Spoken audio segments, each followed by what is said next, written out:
اسلام نے کتنا سادہ سا حکم دیا، بھائی یوں کرو، یوں دفناؤ، دعا مانگو. اب یہ جو ہمارے بارے میں ہم لوگ کہتے ہیں یہ وہابڑے، مر گیا مردود، نہ فاتحہ نہ درود، ان کیا تو مردہ بھی بڑے آرام سے چلا جاتا ہے، کچھ بھی نہیں ہوتا، کوئی کچھ بھی نہیں ہوتا. بھائی ایسا ہی ہے اسلام، یہی ہے.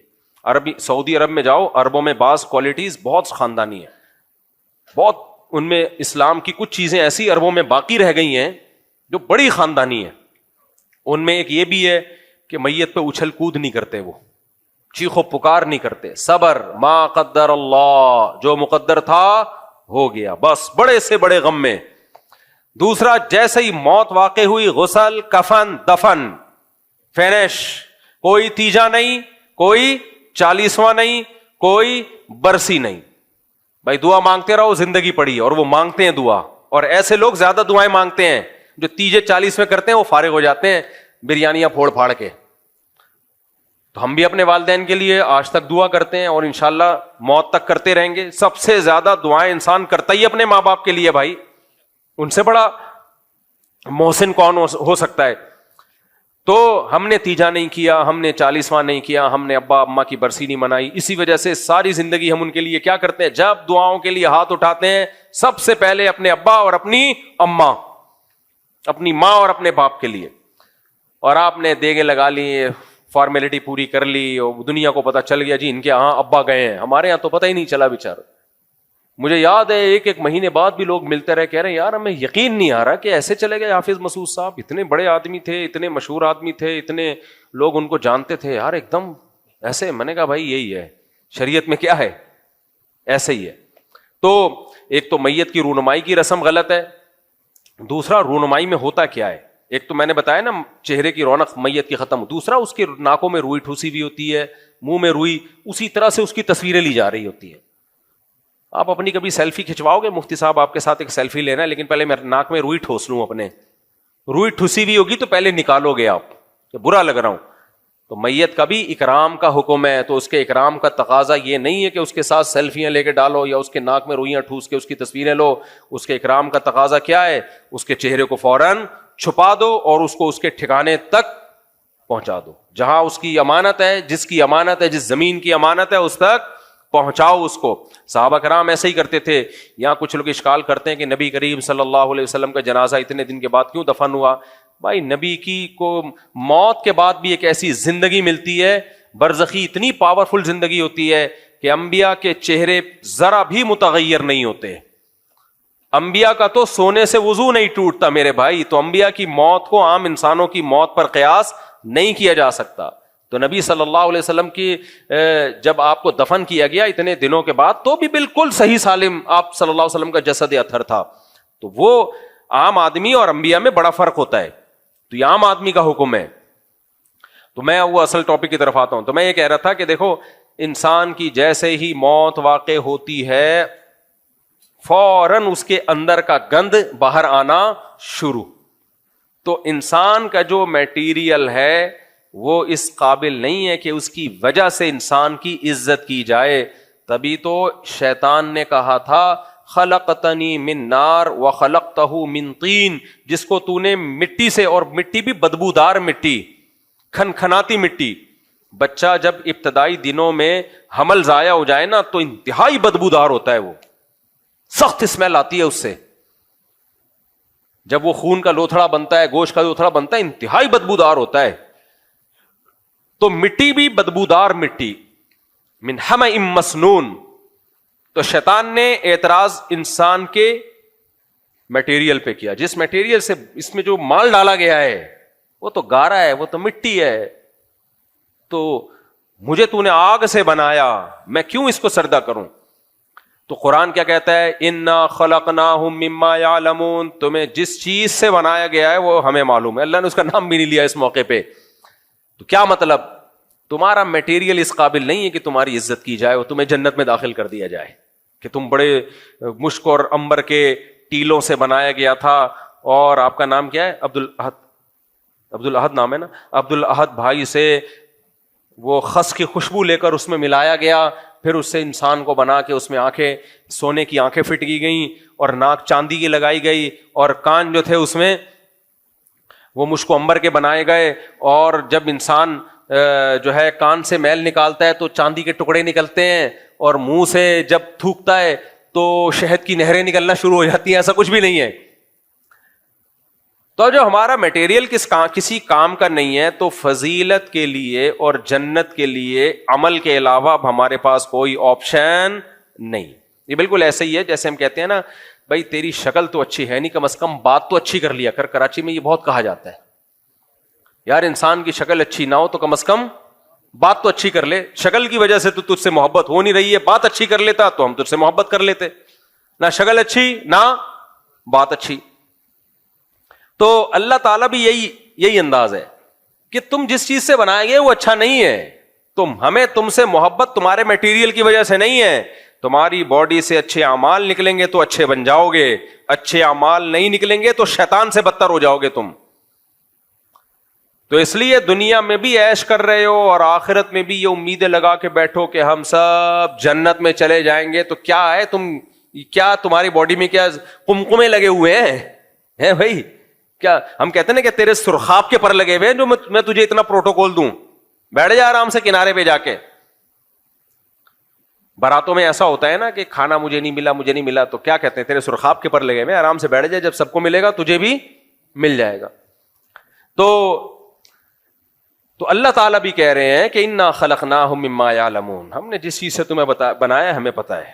یہ تو اوپر ایک تھوڑی سی لیئر چڑھا دی ہے جس سے تم خوبصورت نظر آتے ہو, ورنہ تو سب بہت سے وہ لیئر کے بعد بھی خوبصورت نظر نہیں آتے, اور وہ بھی کہہ رہے ہوتے ہیں ہم کہاں جائیں گے, جنت میں.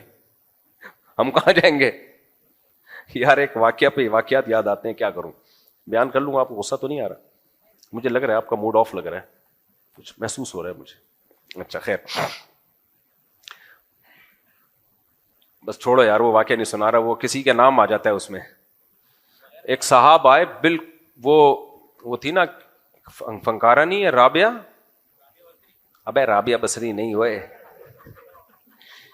یار, ایک جس بیچاری نے توبہ طائب کی تھی, رابعہ پیر زادہ ہے یا کچھ, ابے نہیں, ایک ایکٹر ہے, ایکٹریس ہے, بہرحال ایک ایکٹریس ہے غالباً رابعہ. ایک نام کا ایک حصہ مجھے یاد ہے, اگلا اس کے ساتھ اگلا حصہ مجھے یاد نہیں. تو کوئی خوبصورت اداکارہ ہے. تو ایک دن کیا ہوا, میری ملاقات ہوئی تھی نا لاہور میں, اس نے مجھے شکریہ ادا کرنے کے لیے بلایا تھا کہ آپ نے میرے فیور میں بیان دیا تو اللہ نے مجھے توبہ کی توفیق دی. تو اب وہ تصویر بھی وائرل ہو گئی, میرے ساتھ کچھ لوگ بھی تھے, تو ملاقات کی اس نے, تو وہ تصویر وائرل ہوئی. انہی دنوں میں ایک شخص آیا, کسی کا مذاق نہیں اڑا رہا میں, آپ کو کیا پتا کس کی بات ہو رہی ہے, اس لیے کوئی غیبت نہیں ہے. یہ غیبت جب ہوتی ہے جب پتا تو ہو نا کس کی بات ہو رہی. ماشاءاللہ اچھا آدمی تھا, لیکن کنفرم اندھیرے میں نظر نہیں آتا. وہ اگر اندھیرے میں اس کو کھڑا کر دیتے تو وہ بندہ نظر نہیں آتا. اور ڈینٹنگ پینٹنگ کا بھی کافی کام تھا اس میں, ریپیئرنگ. میرا تو مشورہ یہ تھے پورا ریپیئر ہوگا یہ, لیکن بہرحال اتنا تھا کہ ڈینٹنگ پینٹنگ سے بعض لوگوں کی رائے یہ تھی کہ نہیں سیٹ ہو. میرا خیال یہ تھا کہ اس کو کھول کے دوبارہ جوڑنا پڑے گا, یہ ریپیئرنگ سے ٹھیک ہونے والا نہیں. اب میرا اسٹائل ہے یار اس طرح بات کرنے کا, کیا کروں میں. تو آپ کو کہانی بتا رہا ہوں نا, جب تک میں یہ نہیں تڑکا جاؤں گا آپ کو سمجھ میں نہیں آئے گا. اب وہ ایڈمن کو ہمارے عثمان کو تنگ کر رہے ہیں بار بار, مفتی صاحب سے ملنا ہے, بہت ضروری کام ہے, بہت ضروری کام ہے. ایک دفعہ دو دفعہ. میں نے کہا میرے یہ کہ اسکیجول ہوتا ہے تو میں لوگوں کو کہتا ہوں کہ اگلی دفعہ میں کچھ جیسے ٹائم دیتا ہوں نا ملاقات کا, تو اب اتنے لوگ ہیں تو اب اگلی دفعہ میں, ایسے میں اس کو ٹالتا پھر میں نے کہا اب اس کو ٹائم دے دو یار. تو کام کیا کہہ رہے, بہت ضروری کام ہے, بہت ضروری کام ہے, مفتی صاحب سے کہیں بہت ضروری کام ہے. تو میں نے عثمان سے کہا کہ یار آپ اس سے کام کی نوعیت تو پوچھو, تو میں اس کو پھر ٹائم دیتا ہوں. تو عثمان نے نوعیت پوچھی, مجھے بتایا کہ وہ کہہ رہے کہ میں نے مفتی صاحب سے کہیں کہ میری اس سے شادی کرا دیں. وہ جو کیا نام تھا, رابعہ کر کے کچھ, رابعہ پیرزادہ ہے پتہ نہیں, لاہور میں ہوتی ہیں. تو یہ آپ سے ایک ریکویسٹ لے کے آیا ہوں, اور اتنے دنوں سے میں اسی سلسلے میں آپ سے ملاقات چاہ رہا تھا, میری بڑی خواہش ہے. تو اس کو کیا کہتا ہے, میں نے کہا تو مجھے بھی پٹوائے گا, کہہ رہے نہیں پیغام بھیج دینا ٹرائی کر کے دیکھنے میں. میں نے کہا اللہ کے بندے میں نے کہا اب اس کو دوبارہ کھول کے جوڑو عثمان بھائی, اب یہ ریپیئرنگ سے, یہ سافٹ ویئر کا مسئلہ ہے, یہ صرف اوپر کا مٹیریل کا مسئلہ نہیں ہے, انٹیریئر میں بھی کیا ہے. میں نے کہا اس کو بولو خدا کے بندے, وہ تجھ سے کیوں شادی کرے گی اللہ کے بندے. تو خیر مجھے نہیں پتا پھر بیچارہ کہاں چلا گیا. ہماری دعا ہے اللہ تعالیٰ اس کی وہاں شادی کرا دے جو اس کے لیے بہتر ہو. لیکن بہرحال پھر میں نے کہا کہ یار یہ ریپیئرنگ کا کیس نہیں ہے, یہ باقاعدہ کھول کے دوبارہ اس کو جوڑنا پڑے گا اور سافٹ ویئر بھی اس میں دوسرے ڈالنے پڑیں گے, اپڈیٹ ہونے سے بھی کام چلے گا. لیکن بہرحال کانفیڈنس کو سلام ہے, کانفیڈنس تو ایک کوالٹی تو ہے نا, کانفیڈنس تو تھا اس کا. خیر اصل میں جب عشق سوار ہو جاتا ہے نا تو پھر انسان پاگل ہو جاتا ہے. اس کو عشق ہو گیا تھا, اصل بات یہ ہے, اور یہ عشق معاشقوں میں یہ نارمل ہے. تو جب عشق ہو جائے نا کسی کا, تو اس لیے تو شریعت نے عورت کو پردہ کرنے کا حکم دیا ہے. بھائی کو ٹی وی میں بھی دیکھ دیکھ کے بھی عاشق ہو جاتے ہیں, وہ عاشق ہو گیا, اس کی نیندیں اڑ گئی بیچارے کی, تو اس کو یہ امید ہو گئی کہ شاید ہو جائے. جب عاشق ہوتا ہے نا اس کو امیدیں ہو جاتی ہیں.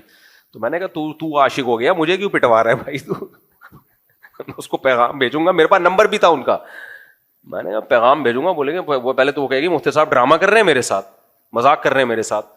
خیر تو میں یہ عرض کر رہا تھا بھائی ہم سب, چاہے کوئی خوبصورت ہو چاہے بدصورت ہو, یہ تو اللہ نے ایک باریک سی لیئر لگا دی ہے. قرآن کیا کہتا ہے, وجوہ یومئذ مسفرہ, بہت سے سیاہ چہرے قیامت کے دن کیا ہوں گے, سفید. بہت سے بدصورت قیامت کے دن کیا ہوں گے, خوبصورت. کیونکہ قیامت کے دن جو چہرے پہ رونق آئے گی نا وہ سچی مچی کی رونق ہوگی, وہ اعمال کی ہوگی. بہت سے بدصورت لوگ اللہ کی نظر میں بہت خوبصورت ہوتے ہیں, بہت سے خوبصورت لوگ اللہ کی نظر میں بہت بدصورت ہوتے ہیں. تو اس لیے قرآن نے کہا کہ ہم نے تمہیں جس میٹیریل سے بنایا ہے وہ ہمیں معلوم ہے, یہ اس قابل نہیں ہے. تبھی شیطان نے اعتراض کیا تھا کہ میں کیوں اس کو سجدہ کروں. تو وجہ اس کی یہی تھی, بھائی یہ اعمال, یہ کیا کرے گا, ایسے اعمال کرے گا کہ دنیا رش کرے گی اس کے اوپر. یہ برائیوں سے بچے گا, یہ نماز قائم کرے گا, یہ بوڑھے ماں باپ کی خدمت کرے گا, یہ زنا سے بچے گا, بدنظری سے بچے گا, رشوت سے بچے گا, چوری سے بچے گا. حالانکہ یہ تمام خواہشات اس کے اندر کوٹ کوٹ کے بھری بھی ہوں گی, لیکن یہ کیریکٹر میں ایک نمبر ہوگا.